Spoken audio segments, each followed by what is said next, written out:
All right, welcome back to the One Bar and Lepagus show. I am Lepagus. I am here with One Bar, who is extremely wound up. He is very horned up. He is ready to roll. He's ready to talk about five. Actually, it's four because there's really this game. This team played pretty well. It's hard to pick four losers from this game, but we found four. We were going to do five, but couldn't find it. Cut my thumb off. We got four losers today. Yeah, considering the Vikings, half their team was playing backups, it's really tough to point out a loser, a turd, as we say, of the game. But you know what? We scrounged some up. We found four of them. And before we get into those four, make sure to hit up our Patreon page, link down below. Boom, $2 a month. That's it. That's a holiday coffee.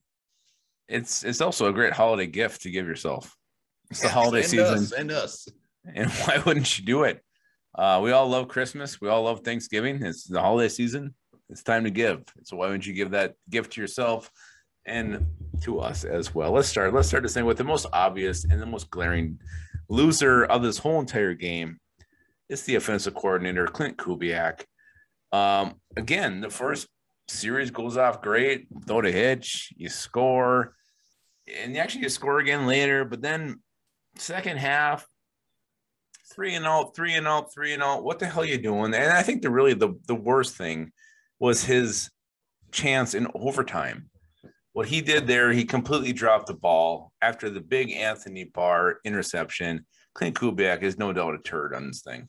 Yeah, he's a turd. He's been a turd of majority of the games. Unfortunately, against the Ravens team, we would expect him just to come out going balls to the wall. And again, he put on the brakes. So Clint Kubiak, turd. Especially the fact that we get some turnovers and we don't take advantage of it. I put that solely on the offensive coordinator, which happens to be Clint Kubiak, big old turd. Let's stay on the offensive side of the ball. Let's go with another turd that Lepagus, you're very, very high on. So I'll give you the honors. Well, I'm not high on him, but I think you must be pointing to Alexander Madison, the running back here. 4 carries, 0 yards. And I'm just starting to wonder if this guy runs with his eyes closed. You look at some of these replays after he carries the ball, and it feels like he's just going where the play is called. You can bounce it out to the outside a little bit, maybe pick up some yards, maybe get a huge gain.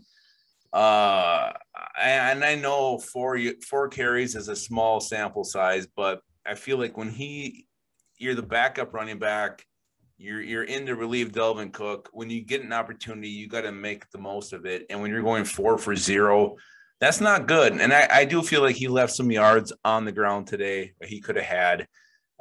Would have been enough to swing the game? I don't know. But when you're only getting a small, minuscule chance, you got to make the most of it. And he's not doing it. He's just not doing it. Yeah, I guess. I mean, 4 carries for Juzard is not good. And we're nitpicking a little bit just because of the fact there wasn't no standout turds. But yeah, I mean, Madison, it's not like he's a guy who's going to create things. He needs a little bit of an alleyway, a little bit of room to make things happen. He just didn't have it today, so he got stuffed. And Madison, unfortunately, lands on our in our loser list. Let's go to the defensive side of the ball before we head over to the offense. And this one, I guess, is just more being I don't know, maybe we're being picky, but with Danielle Hunter out. Some other guys on the defensive line, Pierce out. Really would have liked to see Dalvin Tomlinson just show up with his big old balls and make a mess of things up front. And Tomlinson was very, very quiet today. Yeah, I mean, you saw more plays from Armand Watts getting in there. James Lynch. James Lynch. Yeah, you want Dylan Tomlinson to be the guy to show up, to stuff the run, to create that interior pressure. It just wasn't happening. His number was not called. Maybe it's one of those cases where he's doing things that don't show up in the stat sheet that aren't could be that aren't showing up during the broadcast. But it's kind of been the case for this guy all year, where maybe he's the silent hero. I mean, I'm not really seeing it, but you would like to see him. You paid him all this money. Stuff the run, come up, make a big sack, do something that makes the fans get excited, the team get behind you. But we didn't see it from Dylan today. Again, it was a little disappointing. And maybe this is just us nitpicking because, I mean, really overall, I feel this team did everything they had to do to win on both sides of the ball. But Delvin Tomlinson, you got to step up. You got to, play to that contract. And so far, I don't feel like he's doing it, at least not in clutch situations. And I mean, it's not like the big man in the middle is just going to wall the stats. I mean, look at guys like Pat Williams, look at guys like Linval Joseph. They didn't really explode on the stat sheet, but they did some dirty work behind the scenes. And maybe that's what Tomlinson's doing. Maybe we're just being maybe we're setting the bar a little too high for him when it comes to stats. So we'll see how that one plays out. Last loser of the game, and we got to give it to him, Kirk Cousins. And this goes hand in hand with Clint Kubiak. I mean, Cousins, when you look at his numbers, didn't have a horrible game. He did make some good throws, but man, I mean, Dinkin and Duncan, wherever that falls, Cousins does have the option to look other places. Well, and that's the big key right there. Kirk Cousins is making a shit ton of money. He's a veteran in the NFL. He's been around a lot longer than Clint Kubiak has. If you get a play call that comes in, especially in overtime, if you're Kirk Cousins, who cares if you're going to get scolded after the game? Change it. You are the man. Change the damn play. The man with the master plan. Push the ball down the field. If it works, no one's going to come back and yell at you.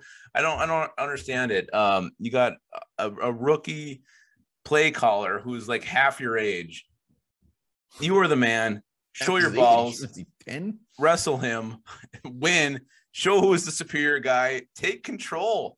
And you didn't do it today. And I think that was a situation where Kirk Cousins really could have, usurped the authority and showed that he's the man. And he didn't do it. He didn't take control of that. And he only threw for 182 yards today, but he did have some clutch throws. He did have a touchdown on the ground. But that's the situation where I would have liked to see Kirk Cousins kind of just step up. And, I am the quarterback of this team. I am the Minnesota Vikings. I'm going to win this game. And he didn't do it. Just to be clear, Kirk Cousins is older than Clint Kubiak, or Clint Kubiak is older than Kirk Cousins. Is he really?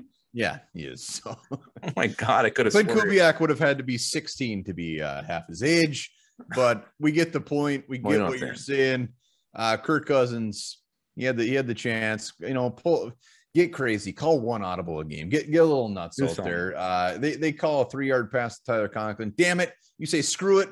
I'm throwing an 8-yard pass to Luke Stalker. Well, something. I'd rather see 8 yards than 3 yards when it's 3rd and 7.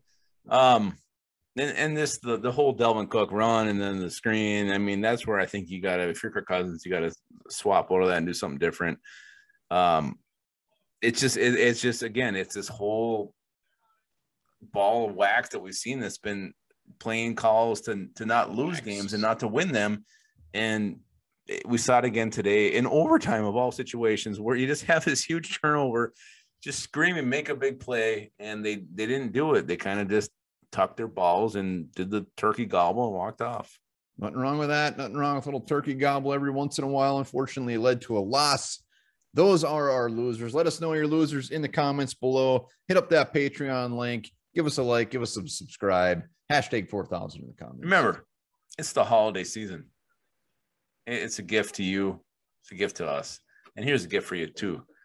Lack of sleep and going to sleep irregularly can lead to early death.